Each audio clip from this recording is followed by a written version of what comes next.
Hello friends. तो हम लोगों ने पहला क्वेश्चन तो डिस्कस कर लिया था। आप देख सकते हैं प्लेलिस्ट में जाके कि पहला क्वेश्चन हम लोग का डिस्कशन हो गया था। अब हम लोग दूसरा डिस्कशन स्टार्ट करेंगे दूसरा क्वेश्चन का। तो इस क्वेश्चन का जो विज़न का जो टेस्ट सीरीज़ है 1, उसका ये सेकंड क्वेश्चन है। इसका ये बेसिकली मैंने टेस्ट सीरीज स्टार्ट किया है। यूपीएससी, बीपीएससी, एपीएससी, ये सब सारे एग्ज़ाम्स अभी पास हैं और सब में मेंस के लिए तैयारी चल रही है। तो आप आई होप कि आंसर राइटिंग प्रैक्टिस कर रहे होंगे। उसी सीरीज़ में मैंने ये स्टार्ट किया है कि क्वेश्चंस डिस्कस करना ताकि आप लोग को इजी हो। आप पहले क्वेश्चन देखिए, खुद से आंसर लिखिए, उसके बाद इस डिस्कशन में ज्वाइन कीजिए ताकि आपको पता चले कि आपने कहाँ गड़बड़ किया है। तो क्वेश्चन है कि give an account of the composition and function of the finance commission as mentioned in the constitution of India. मतलब कि इसमें बस डिस्कस करना है कि जो फिनेंस कमीशन है उसके बारे में कि कॉन्स्टिट्यूशन में क्या लिखा है। तो इस क्वेश्चन में इम्पॉर्टेंट होगा कि आप आर्टिकल्स मेंशन करें। तो जो इसका अप्रोच है, जैसा विजन आईएएस ने दिया है, उसमें है कि पहले तो मेंशन करो constitutional status of finance commission और उसका क्या कॉम्पोजिशन है। दूसरा कि मेजर फंक्शन जो कि वो करता है और वो फिनेंस कमीशन के बारे में मेंशन है कॉन्स्टिट्यूशन में, वो लिखो। तीसरा कि एक ब्रीफ कंक्लूजन भी डालना पड़ेगा।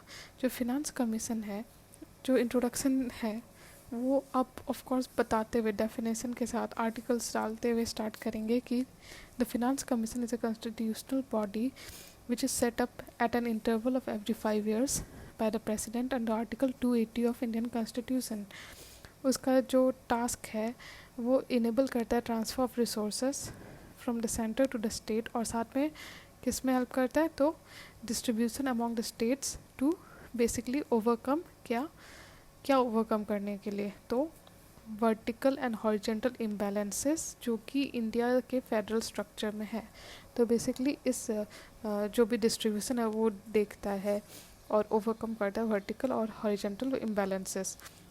अब नेक्स्ट पार्ट होगा इसका, आप लिखेंगे कि कॉम्पोजिशन क्या है फिनेंस कमीशन का। ठीक है, तो इसमें देखिए जो कॉम्पोजिशन है वो होता है चेयरमैन और 4 अदर मेंबर्स जो कि अपॉइंट होता है bye the president.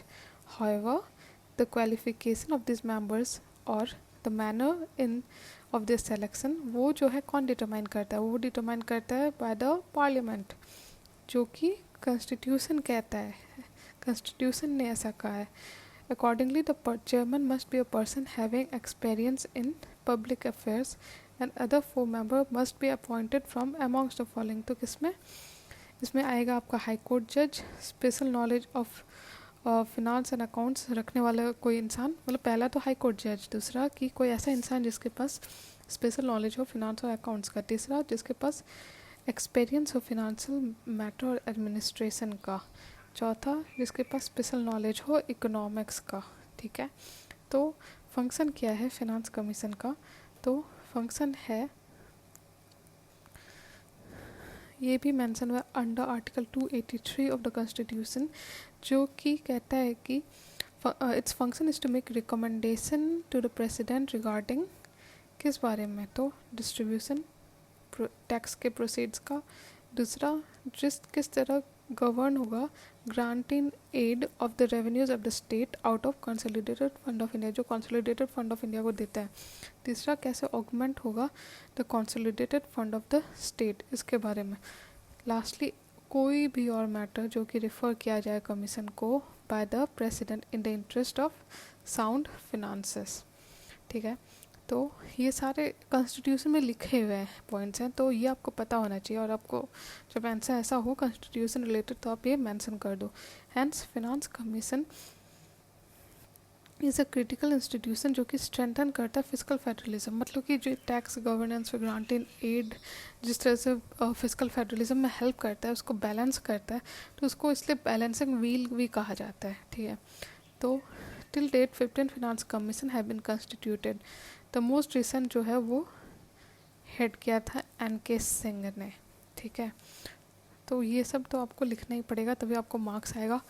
And as जैसे मैंने पहले भी कहा है कि पॉलिटी के क्वेश्चन में आपको आर्टिकल तो डालना ही पड़ेगा, आर्टिकल हो, जजमेंट हो, ये सब डालने से सही रहता है, ठीक है। और साथ में अगर कुछ माइंड मैप तो डाल ही सकते हैं, ठीक है।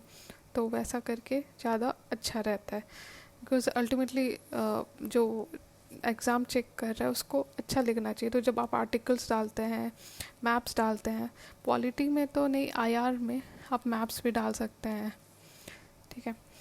अब तो ये आज आपका दूसरा क्वेश्चन डिस्कस हो गया। आई होप आपको समझ में आया होगा, एंड प्लीज़ सब्सक्राइब कीजिए एंड बताइए लोगों को, ताकि मैं ज़्यादा से ज़्यादा लोगों का हेल्प कर सकूं। और साथ में ये पूरा सीरीज़ मैं कंप्लीट करवा दूँगी आपका।